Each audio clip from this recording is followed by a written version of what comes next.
With the permission of our colleagues, ilang bagay po ang nais ko sanang sabihin, paumanhin. Dininig ko muna ang posisyon at opinyon ng bawat isa bago ko pinagpasahang bumaba mula sa kinakaluklukan at kinakaupuan ko at sagutin ang ilan sa mga puntong ibinigkas nitong nagdaang ilang oras na.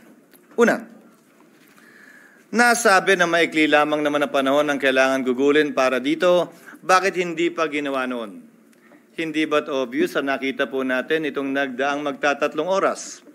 Na oras na pinag-usapan natin ang impeachment, mahaba ang diskusyon. Hindi ito simpleng 30 minuto lang sa pag-issue ng summons dahil kailangan pahintulutan at payagan ang mahaba at malayang debate. At bago po ako lumayo, nais kong pasalamatan ang aking mga kasamahan dito sa Senado para sa isang maayos, civil at naaayon sa rules natin na diskusyon at debate.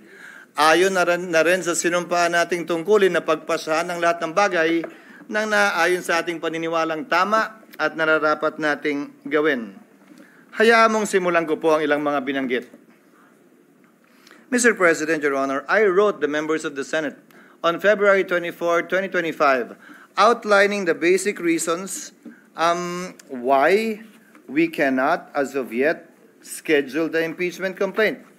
Much has been said about the term forthwith, which I wrote to each and every member of the Senate. Mr. President, Your Honor, we are governed not only by the Constitution but also our rules. We are governed as well by precedents.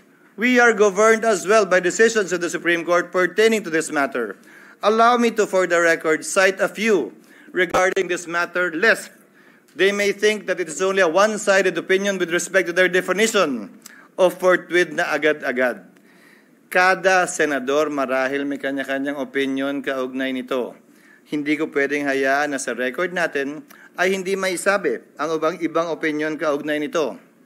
Una, nakasaad po sa saligang batas kaugnay sa papel na dapat gampanan ng Kamara na dapat tugunan nila ang pagsampa ng impeachment complaint sa loob ng mga takdang panahon. Kung ilang session days para ilagay sa calendar, ilang session days para ilagay sa Committee on Justice, ilang session days para pagpasahan, ilang session days para pagdesisyonan ng plenaryo ng Kamara. Nakalagay din sa rules ng Kamara, anumang impeachment complaint regularly filed by one member, dapat po immediately, hindi po forthwith, immediately, i-transmit ng Secretary General sa Speaker. Nakalagay din sa sariling rules ng Kamara. Ang Speaker dapat sa loob ng 10 araw i-refer sa Committee on Justice. Bakit mahalaga yon? Dahil sang-ayon sa desisyon ng Korte Suprema sa Francisco case, dyan magsisimula ang 1-year ban sa pagsasampa ng pangalawa, pangatlo o pang-apat na impeachment complaint. Hindi yan ginawa ng Kamara. Sa katotohanan, hanggang nag-adjourn tayong lahat bilang Kongreso noong February 5, hindi yan ginalaw ng Secretary General sa kabila ng magkatabi lamang naman ng opisina ng Secretary General at ng Speaker. Sasabihin marahil ng ilan, tapos na yan. Lumipas na yan, tulad ng sinabi ni Senator Coco, wala na tayong magagawa dyan. Nandun ako. Pero may katanungan akong iiwan bago nating lisanin ang puntong yan. Nasaan yung mga nagrereklamong dapat agad-agad? Nasaan yung mga nagsasabing ngayon na, wag nang pagpaliban, ba't ba dinedelay? Inupuan po na mahigit 2 buwan, magtatatlong buwan nga ito. Hindi inaksyonan. Wala naman ako narinig na nagreklamo na nasa na yung agad-agad. Sa kanila nakalagay immediately, may takdang araw pa. Yan ang paksa ng petition sa Korte Suprema ngayon na inihain ni Vice President Sara Duterte kaugnay sa pag-iiwas sa tinatawag niyang 1-year ban na nakasaad sa saligang batas. Now let me proceed to forthwith. I quoted this in my letter to all the senators. Forthwith, citing various cases, Mr. President, Your Honors, means within a reasonable time, which may be longer or shorter period according to the circumstances of a particular case. It means it is elastic in nature and varies with every case. Quote, it may be modified by circumstances and the nature of the duty to be performed. Marami po nagsasabi ng opinyon na agad-agad. Kung gaano karami po ang abogado, kung gaano karami po ang marunong at magaling, gaano din kadami marahil ang kanilang interpretasyon. Pero nasaan ang probisyon ng saligang batas, desisyon ng korte nag-iinterpreta doon na nagsasabing agad-agad nga ang ibig sabihin yan, samantalang hindi naman agad-agad ang interpretasyon ng salitang immediately ng Kamara. Kung talagang immediately ang gusto, edi sana ang sinulat ng mga nagsulat ng konstitusyon, immediately din tayo. Yung immediately nga ng House, hindi yun ang interpretasyon. Tapos tayo ganyan. If the prosecutors themselves, the complainants themselves were not that interested and sat on these complaints for over 2 months, tayo bigla ngayon, mamadaliin nila habang nagpabanjing-banjing sila ng mahigit 2 buwan sa mababang kapulungan. Pangalawa, bagaman tama si Senator Pimentel at sang-ayon ako na pwede tayo mag-trial habang recess. Ginawa na po yan sa kaso ni Chief Justice Corona. Again, we are governed not only by the Constitution, by our rules, but also by precedents. Subalit, may malaking pagkakaiba. Dapat nasimulan, na-refer, at nagkaroon ng plenary action sa articles of impeachment upang makonstitute ang impeachment court bago ito magpatuloy habang recess. Maraming nagsabi, mag-trial na tayo, mag-convene na tayo, sumampa na tayo habang recess. Sa pananaw at palagay ko, labag yan sa saligang batas. At dun sa mga talagang gustong matanggal si Vice President Sara Duterte, dun sa mga galit sa kanya, inis sa kanya at gustong madali itong impeachment, para mo lang dinagdag, binigyan siya ng dagdag na balang questionin ito sa Korte Suprema. Dahil hindi po pwede yan. At hindi po ako papayag na mangyari at gawin yan dahil lamang gusto nila at nagmamadali sila.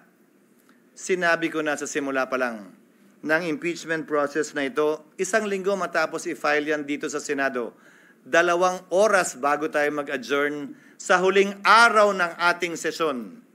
Sabi ko, hindi ako makikinig, susunod o magpapadala sa sino mang pabor sa impeachment at ayaw kay Vice President Duterte.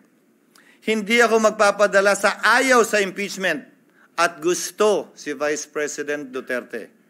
Trabaho ko bilang tagapangulo ng Senado, hindi nga lang ako, trabaho nating lahat, na maging pantay at pareha sa ating pagtingin. Yan ang rason, hindi naman tsamba lang yun at nagkataon. Yan ang rason kung bakit ang babaeng sumisimbolo ng hustisya ay nakapiring. Wala dapat tinitingnan o tinititigan. Wala dapat kinakampihan dahil lamang nagkataong ganun ang nangyari. At dahil nagkataong ayaw ko siya ganyan ang gawin nyo. Let's go back to presidents, Mr. President. 3 lamang na impeachment complaint ang naitawid ng Kongreso patungo sa Senado na inabutan ko na matapos ang 1987 Constitution. 3 po lamang. Ang impeachment complaint laban kay dating Pangulong Estrada, ang impeachment complaint laban kay Chief Justice Corona, at ang impeachment complaint laban kay Ombudsman Gutierrez. Hayaan niyo pong isa-isahin ko. Isinampa ang impeachment complaint laban kay Pangulong Estrada magno-Nobyembre. Nung nag-recess ang Senado, tumigil ang trial. Nag-resume sila pagkatapos ng recess. May nagreklamo ba? May nagsabing, uy, portwida. Yan ang president ng Senado. Nung nag-trial at hindi binuksan ang second envelope, yun yung maalala, nag-walk out ang prosecutors, hindi na bumalik. Anong ginawa ng Senado? Wala ng prosecutor, wala ng interesado, dinismiss forthwith yung impeachment complaint. Dahil nawala na yung prosecutors. Tama nga naman. Hindi na pala interesado yung mga prosecutor, ano pang gagawin ng Senado magtawag ng hearing? Sa kaso ni Chief Justice Corona, sinampa 5 araw bago mag-adjourn ng Senado. Nagsimula ang trial pag-resume pagkatapos ng Christmas break. Pero bago mag-break o habang break, nag-issue ng summons, nagkasagutan. Yun naman talaga yung balak natin pag-resume nitong 2 linggong ito. Yun lang, Mr. President, mga kasamaan.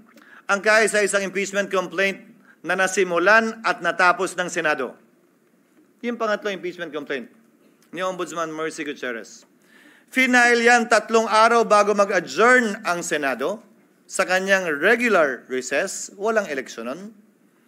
Nung nag-resume, dun lamang sinet ang trial. Pero bago nag-resume ang Kongreso, nagbitiw si Ombudsman Gutierrez. Ano ang ginawa ng Senado? Walang trial, hindi kinonvene ang impeachment court, as the Senate dinismiss yung impeachment complaint. Pinagpasahan nila. Resign na pala eh.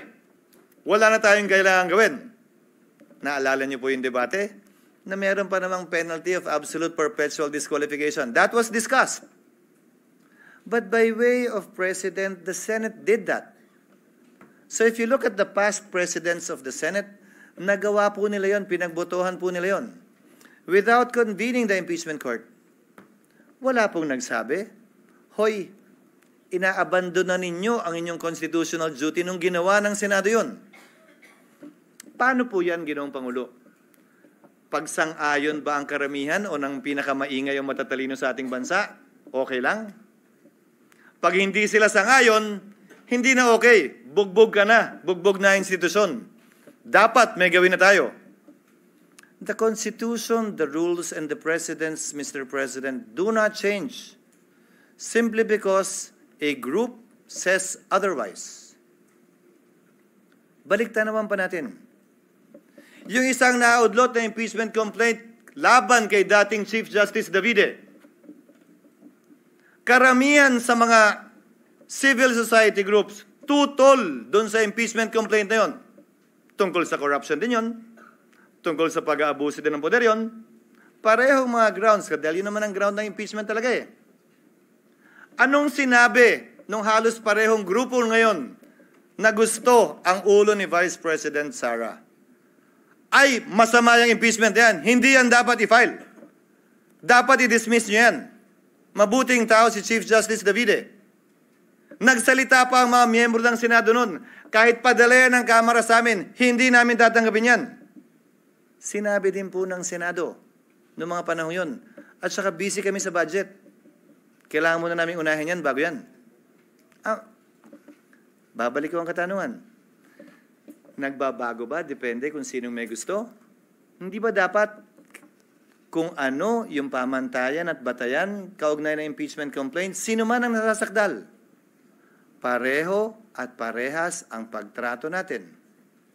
Ngayon, kaugnay ng kasalukuyang impeachment complaint, nakalagay po sa rules ng Senado, ang impeachment proceedings dapat i-refer sa Committee on Justice.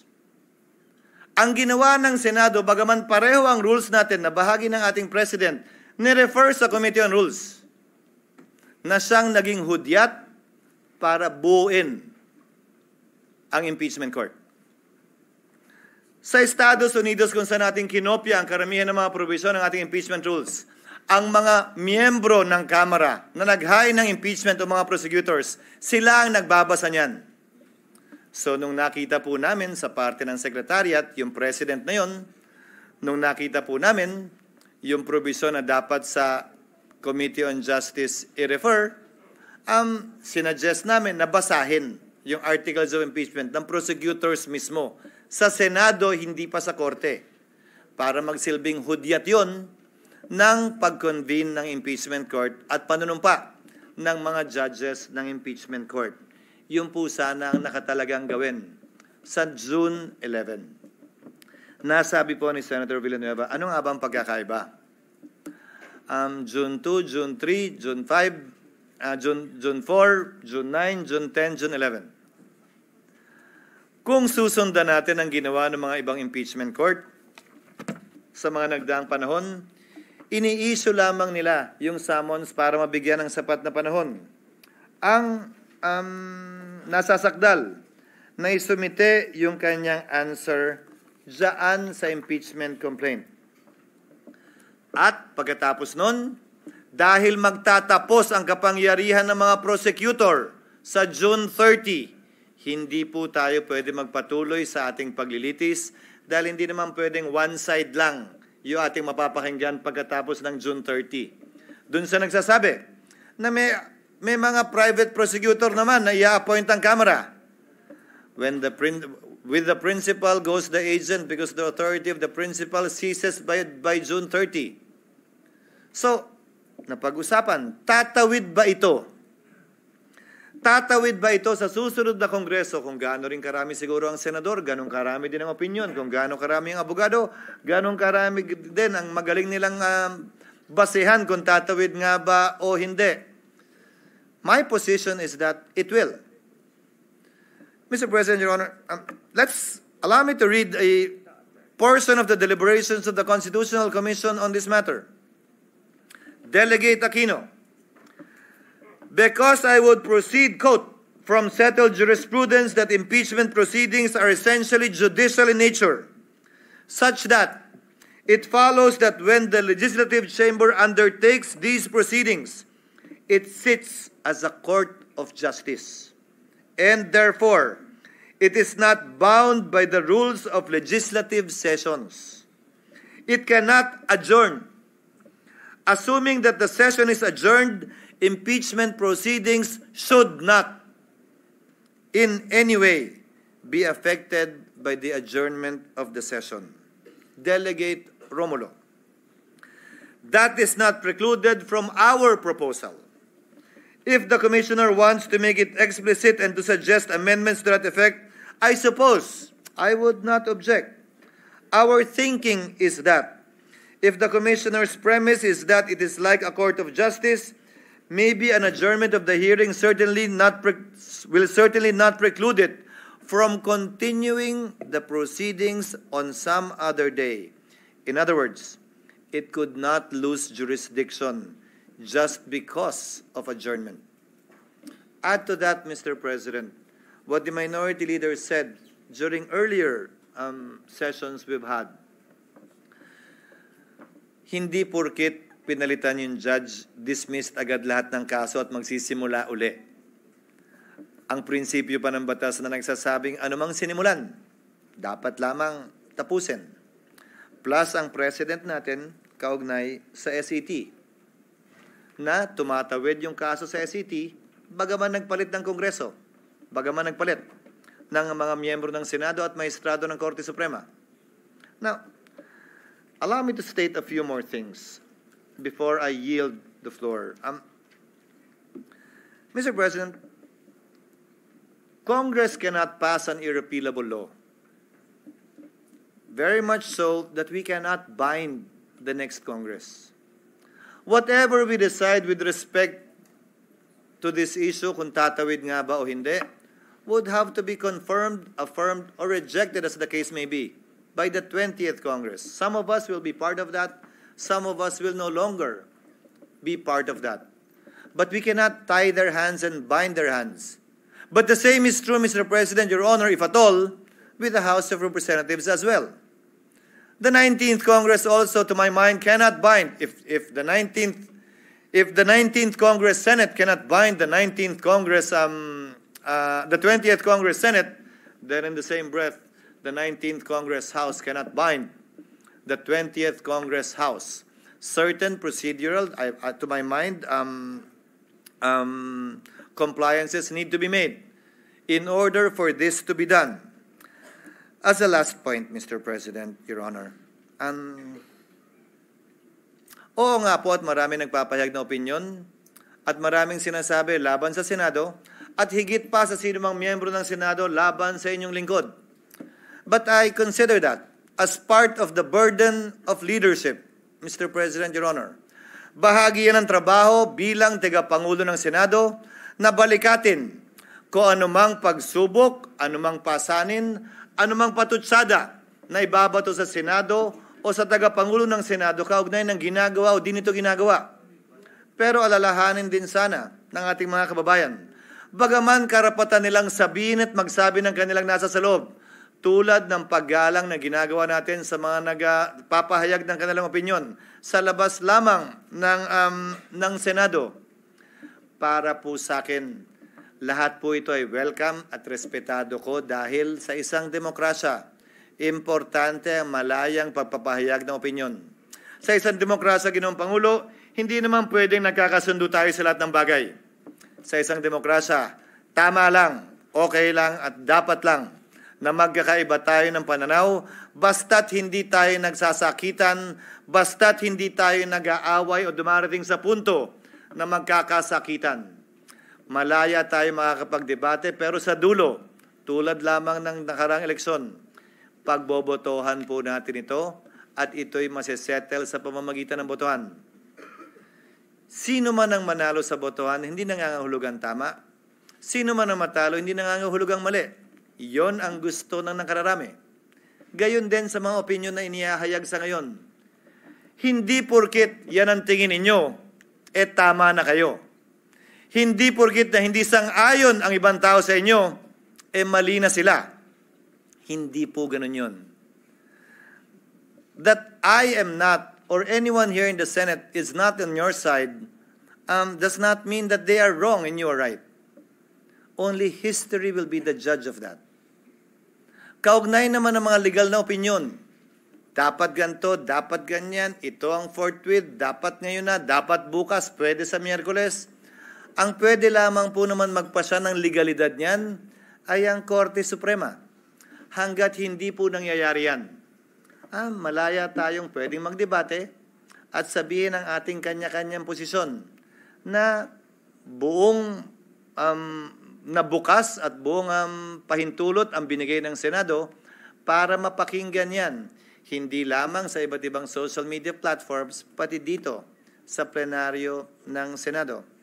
Again, Mr. President, before I conclude, I thank our colleagues for enunciating their opinion, their positions on this matter, and for the healthy debate that we saw and heard regarding this matter. As stated by Senator Tulfo earlier, at some point in time, we will have to put this to a vote. And as I believe, we will put this to a vote in the next few minutes. Hiling at dalangin ko. Ano man ang maging resulta na ninanais ng mas nakararami, galangin ng kada at bawat miyembro ng Senado. Dahil sa dulo, tagapangulo man ako ng Senado, batikang senador ka man o baguhan, tigi-tigisa lang po tayo ng boto. Pantay-pantay po tayo pagdating sa kapasyang ito. Maraming salamat po sa inyong pasensya, sa oras at paumanhin kung medyo mahaba-haba po ng konti ang aking mga sinambit na salita. Salamat po at salamat sa pasensya at sa oras na binigay ng ating Minority Floor Leader.